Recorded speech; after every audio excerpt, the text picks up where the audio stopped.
Welcome back to the Corporate Cowboys podcast. This is your host, Alex. Today's proof of life, today's Tuesday, December 6th, 2022. And I'm bringing you another 30-minute consult. These 30-minute consultations are free. I'm just providing a professional opinion, not an expert opinion, not a legal opinion, not advice, right? Everything you want to take with a grain of salt, especially because you don't know me. You and I are not under contract. I'm not beholden to you for any reason. And you'll notice that you'll see this because even the comment section on YouTube, you can't leave any fucking comments. I don't have time to respond to them. You ain't paying me to look at them and give you a piece of my mind. If you want to work with us, come work with us. Come contribute. You can follow us on Patreon. You can join us on Patreon. That's the Corporate Cowboys podcast. Follow us on IG. Shoot us a comment. Until they start becoming really disrespectful or counterproductive, which I think is the ultimate sin, counterproductivity, especially in this corporate world order. They'll be up. We won't have to regulate as much.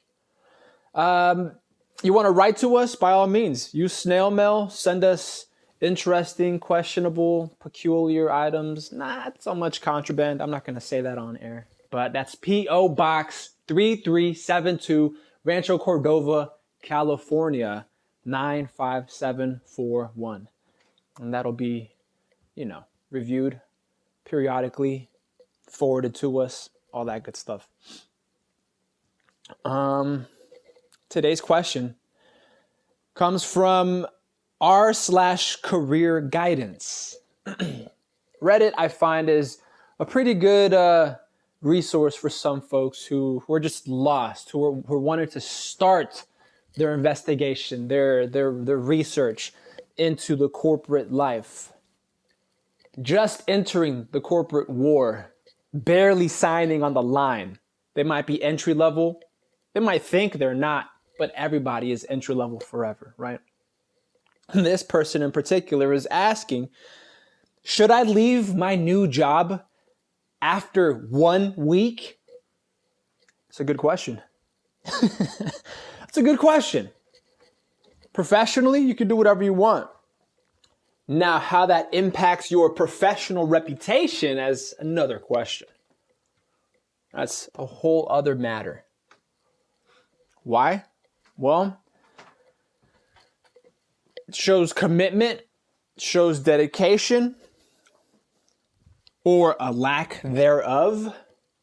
And on top of which, if the terms of the employment of the agreement were under contract, whether the agreement said you could or couldn't leave for any particular reason, you've got to ask yourself,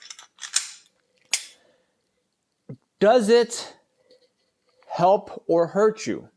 Are you helping or hurting yourself in the long run? Why are you leaving after just a week?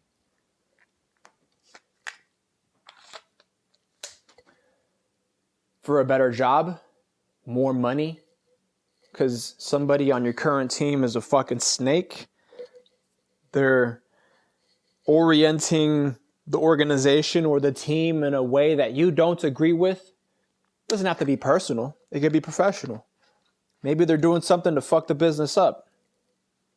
What, there's no other way you could address it? You couldn't knock them out or knock them down a peg or two? This is corporate war. And just about everything is valid in love and in war, right? I'm not saying let emotions get the best of you and lash out, but if it's good for business, and I mean good business, I mean better business, not just profits. I mean, if it creates better business and opens doors for everyone involved, right? Sometimes those doors might be bad for bad people. If you open a door for somebody who is not righteous, and behind that door is the consequence to their actions, like fucking people over left and right, just a history of backstabbing fuckery, then behind that door, they might just have their comeuppance. And that's not a bad thing.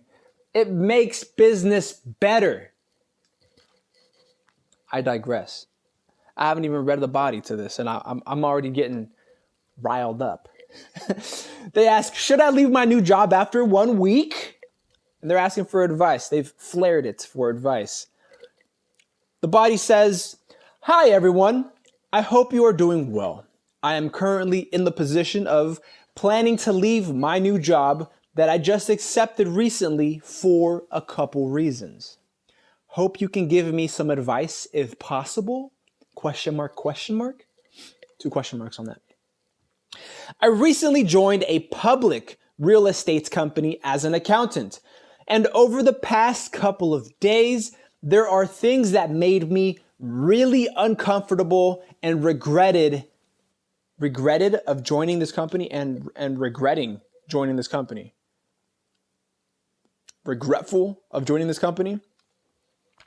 There are a number of ways to revise that, but I'm just keeping the reading authentic, keeping it original, how it was originally written. Number 1, WFH, working from home. When I had the interview with them, both directors and managers told me that they are offering hybrid mode, so I can have like 3 days working from home. However, they told me on my first day that I could not work from home until I passed my probation, which they never let me know. And it's still up to my manager approval after the probationary period. The reason why I chose this company is because their work from home thing at the beginning. Turned out I have to commute like 90 minutes to get to work and 90 minutes to get home every day now. Damn, that's fucking 3 hours on the road. 3 hours on the road spent commuting every day to get to and from work. It's a lot. It is a lot. I mean, if you're not, unless you have like a self-driving car where you can bullshit and be productive while you are being driven, or I don't know, you're listening to an audiobook, the pay has got to be insane. I mean, you've got to be having leads handed to you so you can go initiate contact and close, right? I mean, we're talking real estate here.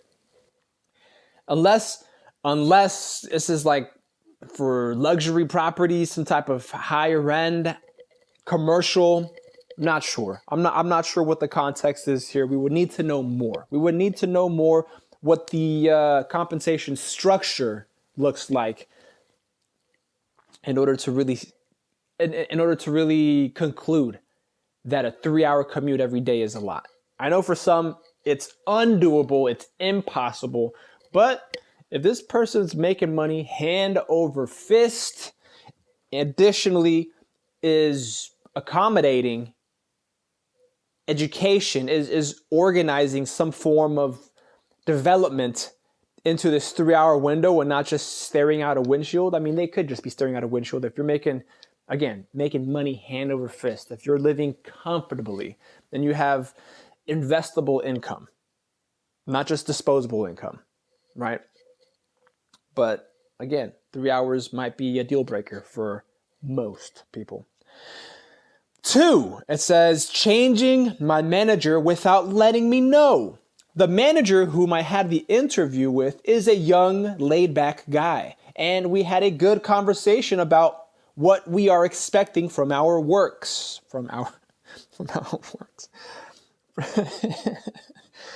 However, they switched to a different team without a single email to let me know until my first day of work. I felt a little betrayed and disappointed, to be honest. Well, who's to say that the person who hired you on or the person who interviewed you was going to be your direct supervisor? Unless that was addressed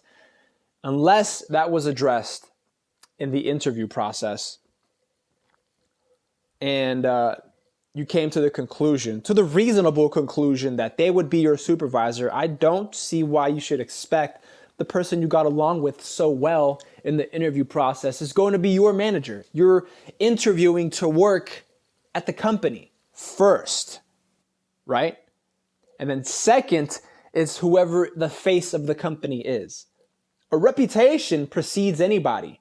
A reputation precedes anything. That's person, place, or thing. Reputation precedes it. So you know about this company before you work for it.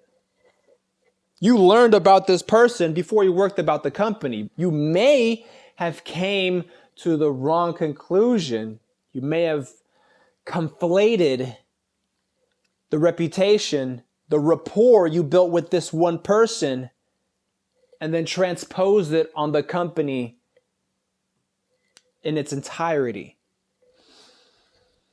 So them switching up managers on you really just affected you personally. Should it affect you professionally? It could. It could. There's room there that it could. But unless that was agreed on when you got hired on, again, we don't know what particular industry they're in. All we know is real estate. We don't know what company they're at. We don't know what the organizational structure looks like. We don't know what the policies and procedures are for hiring, interviewing, and onboarding. We don't know what that looks like. Maybe this person is just a designated interviewer because he's laid back, because that motherfucker sounds like a professional. They recruited your ass. You fell for that trap, right? If you felt betrayed, you fell for that bait and switch. That's a smooth operator right there. That person is a professional. And they might be granted more leeway, more privilege, more responsibility and accountability. They might be the ones that have a company car, a company expense account for their work, right? If you're saying this person is young, laid back, really professional, could it be that senior management is literally senior citizens who don't know how to interview in today's day and age, who don't know how to remain professional in their growing age? Because, I mean, I'll admit, older people become more emotional. As they become less physical, they become more emotional. It happens. It happens. It's hard to teach an old dog new tricks. Number 3 here, it says the managing style. The managing style from my new manager, the company office hours is between 8 to 5. However, my new manager said I have to come in at 8:30 to 5:30 because this is her office hours and she can't come that early. And she can't come that early. She can't come that early because she has to prepare breakfast and take her kids to school. So she needs me to follow her hours during this training period. I told her I can't. I have to leave at 5 to pick up my girlfriend at 6:30.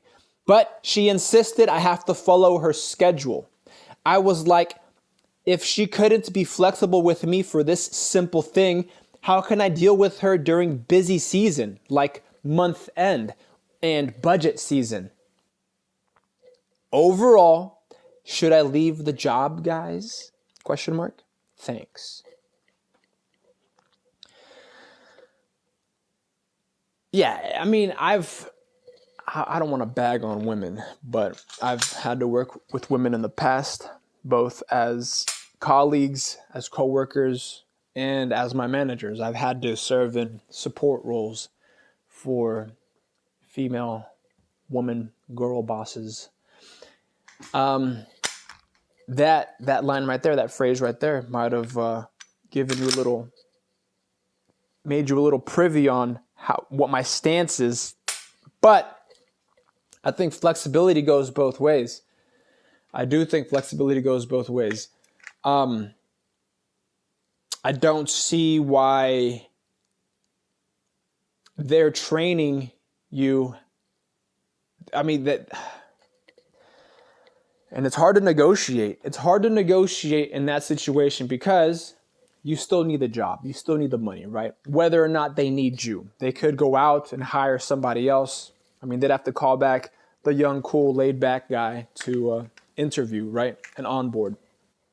Why didn't this new manager interview you, right? You have to wonder. You have to ask these questions. It could be that senior management, senior leadership is aware of the cunty bish this person is.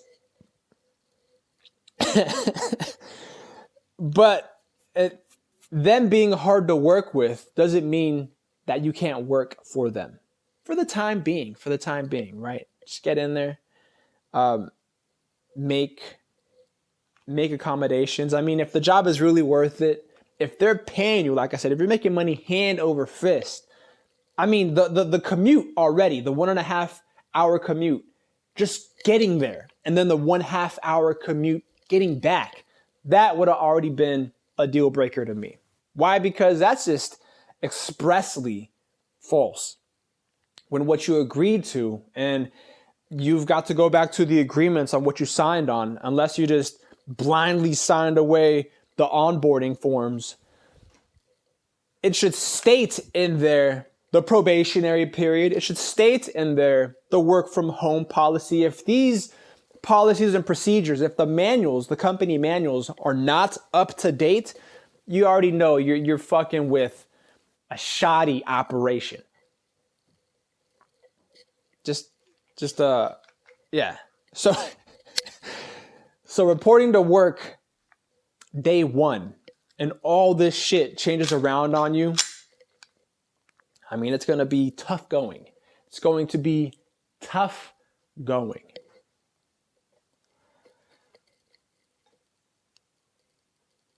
Now, I don't want to encourage you to leave, but you've got to reevaluate if the terms change on you, how those terms, how that change affects you, affects your plans for professional development. Because they might just believe this is just a job for you, but it's not. This shit is your career. You've taken it upon yourself to enter this company and allow this company into your life. Pretty much dictate what they can and can't do. And you've agreed to it. You've submitted yourself by signing on that line to enter the corporate war. You've agreed to set rules of engagement. You've agreed to, assuming that this is in the contract, to a set chain of command. You've agreed to a bunch of systems and operations, a lot of logistical conditions that you are willing to undertake and be productive under. So for them to change it around on you, you've got to ask how this impacts your productivity. At this point, it's fuck making money for the company. The company's already fucking you over. You've got to ask whether or not allowing these changes to take place really drives home them fucking you over. Whether it makes you complacent. Whether it validates them fucking you over. Right? But you've got to determine just how egregious, how atrocious this fucking change is. Because as a professional, as a corporate cowboy, any change in my agreement, in my contract, is a transgression against me, is a trespass against me. And we're supposed to be on the same team, supposed to be working towards the same objective, and that is doing business that is making money, creating currency. So if you start to change all these terms, start to change these circumstances, modify the situation, our agreement, effectively putting obstacles in my way, I've got to ask whether you're out for my better interest and whether or not how I can reciprocate. You don't start on my good side. I'll definitely end up outside. Definitely. Shit, I'll start inside and make my way through and end up outside. I've done it before. It's easy. Infiltration, execution, exfil. In and out. The comments. Actually, no, they leave an update here. They leave an update pretty much stating update 1. They say, thanks for all your comments and supports. I already submitted my resignation. To my surprise, my manager didn't bother to even make a call for me to ask why. She acts like I am nobody and continues to ask me to prepare reports for reports for her. I was speechless with this kind of people. Lucky for me, my time with her will end after today. I wouldn't even fucking prepare the reports when she asked. You're over here acting like my time with her ends after today? Leave, dog. Or fam, fucking male or female, fucking leave. This sounds like an at-will position, I'm not gonna lie. Where you could just not show up, tell them to fuck off. Now, I don't know what the repercussions of that is, if it'll blackball you and all of real estate. But your reputation, again, your reputation could precede you. Maybe you have that kind of juice.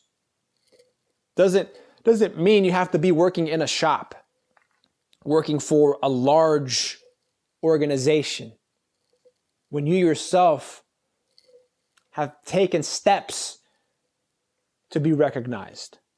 And what I mean by taking steps is simply providing good service and asking for that reference in the future. Let them know that it was a pleasure to help. And if folks need help, to hit up Alex. Put in a good word for me. That's it. That's all. Don't have to beg. Don't have to say, go write a review. I've been there too. But the transaction has to be wholesome. It has to be authentic. It has to be real.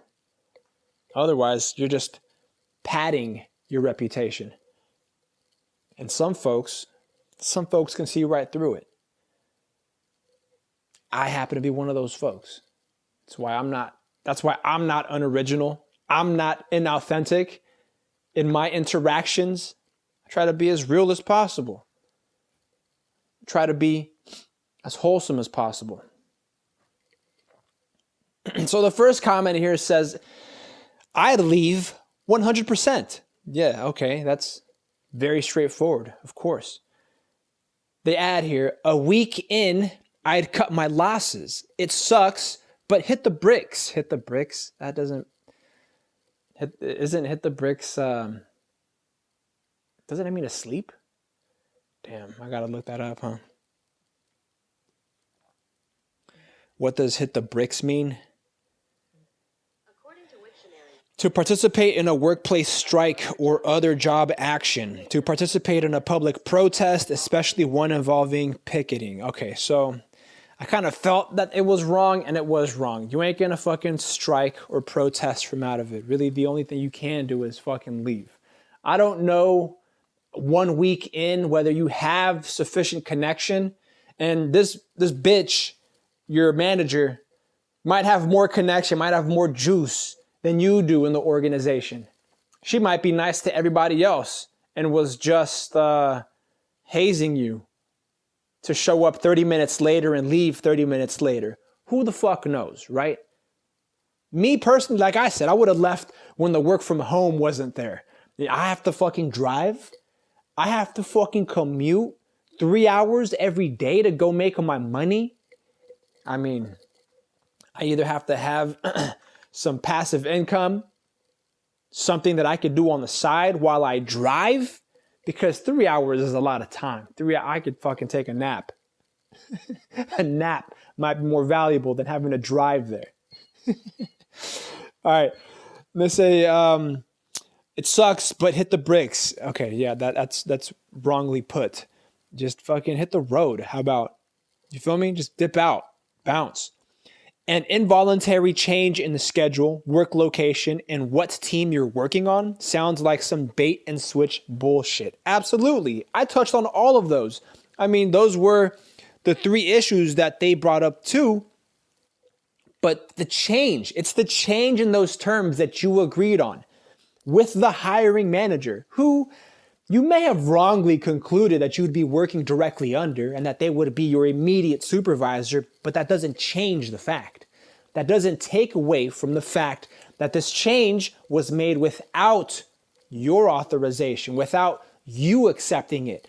Effectively, the offer that was extended to you to come work for this real estate company was changed after you had accepted it. That's a breach. That's a breach in the contract that's made between you and the company. Now, you have to go back into the agreement. Again, I hope you didn't just fucking sign away blindly that these situations and conditions can change from time to time, right? There might be some kind of provision or clause in there that the job responsibilities and duties may change from time to time. And that could be broadly interpreted. So you might be at a loss if you try to challenge them there. But we don't know that because we don't have the work agreement, whatever contract you signed when you onboarded with them. If you have any issue at all, and we do this, we review contracts, send it to us. Obviously, it's going to come with a fee. You can reach out to us via direct message, via email for a one-to-one analysis on what you are agreeing to. The rates are reasonable. It's going to save you a fuck ton of time. It's going to save you a ton of headaches than having to read it yourself or then skipping reading it entirely and just agreeing to it, because you could be setting yourself up for failure. We don't want that.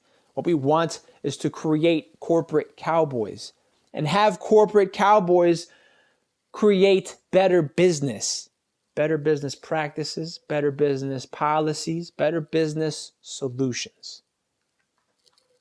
But yeah, I don't know. This person sounds salty because the terms of their agreement changed up without them. But I'd venture to say the fact that they didn't just not show up the first day means that they just signed. I don't know. Maybe that's too far of an inference. That's too far of an inference to make from the facts that are given to us.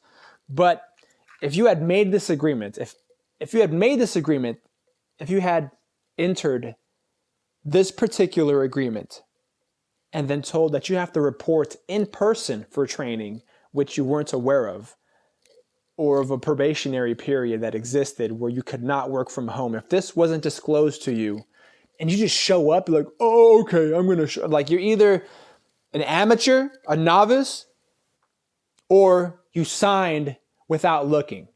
Now, I could excuse the first two. If you're brand new, right? Don't have a stripe on you, I could maybe see past it, right? Because you might be under the influence of money. You might be under the influence of authority. Still, I would question why the fuck I have to report to work when I agreed to work from home. And I would bring it up, right? I would bring it up. And I encourage those who agree to work from home and then are required to show up at work to bring it up. do it professionally or, do it discreetly. There are ways to do it extra legally, right? Because at the end of the day, this is still corporate war.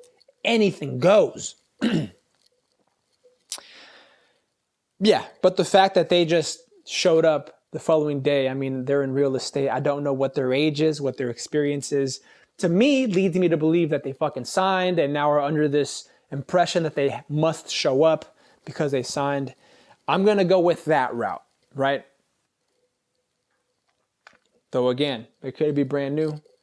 And this podcast is for individuals of all experience levels. But if you are new, if you are a novice, take heed.